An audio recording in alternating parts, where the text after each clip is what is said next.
my exclusive guest, the victim's pastor, Christopher Hartwell from Crossroads Community Church. First of all, I understand the victim's parents are staying with you. I just want you to know that our hearts go out to them and to the entire community in mourning. We are covering the story to help this family find justice and solve this case. And putting the case in the news is one of the most effective ways to do that, Pastor. Tell us about Ariana. She was in school earlier that day. Everything seemed normal. What can you tell us, sir? Ariana she was on the track team, manager for the track team. She was also on the volleyball team. She was in culinary arts as well as in the choir, and that was at school. But then at our church, she was on the praise dance team. Just a fun, loving, beautiful princess. Did she have a boyfriend? As far as we know, she had several friends, male and female. So nobody that she was going steady with necessarily.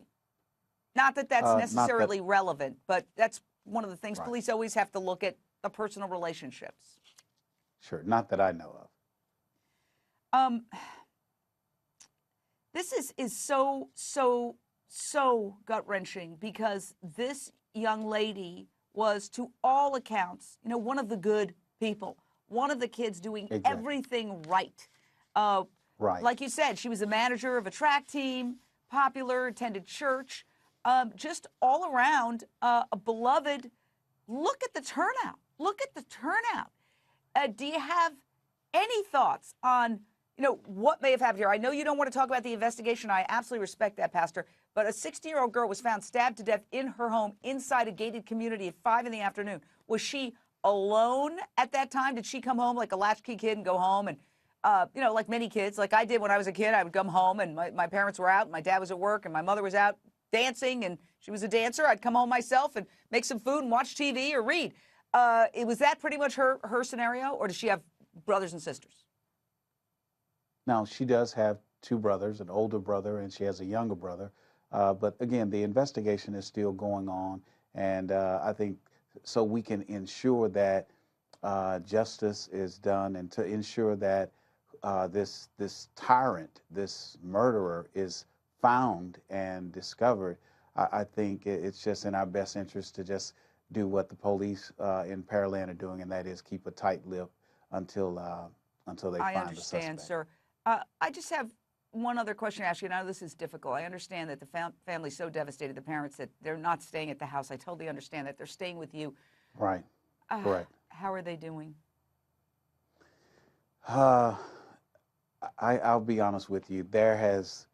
Every hour we're shedding tears because, she was their daughter. She was their only daughter, and there's really no way that I can find words to articulate the level of emotions that they're going through, the intensity of all of this, the burden and the pain, the brokenness, the stress, because it's an unexpected tragedy. There are people out there who you would expect to get in trouble because they have, deviant behavior. But when you think about a precious, innocent 16-year-old little girl, even yesterday while we were together, I said, well, what are your most fondest memories of Ariana? And both mom and dad said her smile and her giggle.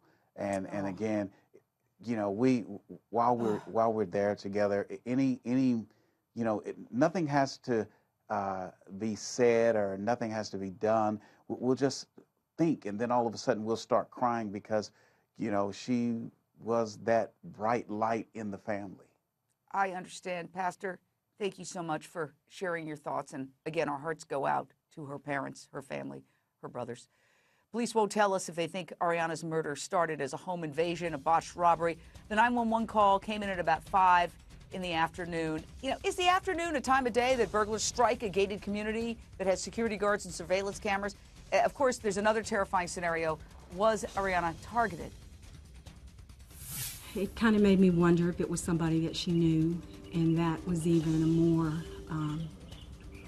very sad thought, to think that that could happen to that sweet girl right at the end of the school year. Criminal defense attorney Adam Thompson. This is a gated community, but it's adjoining reportedly a golf course. I know that golf courses are very easy to even get into a gated community through a golf course. So there's a way in for those who don't belong there. And many people go into gated communities for legitimate reasons.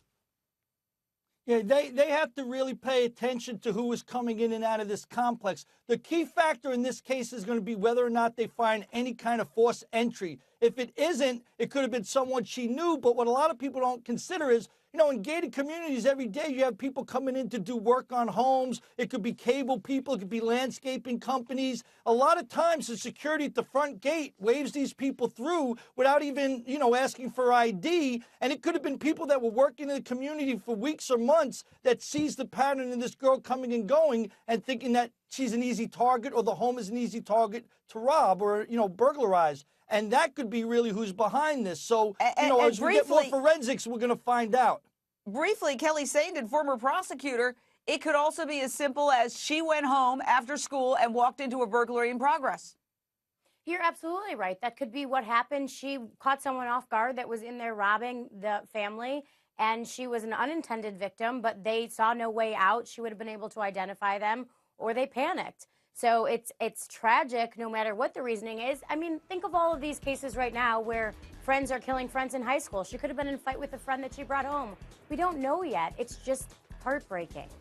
It is heartbreaking, and we want to get justice for the family. That's really priority number one right now, to find out who did this and why.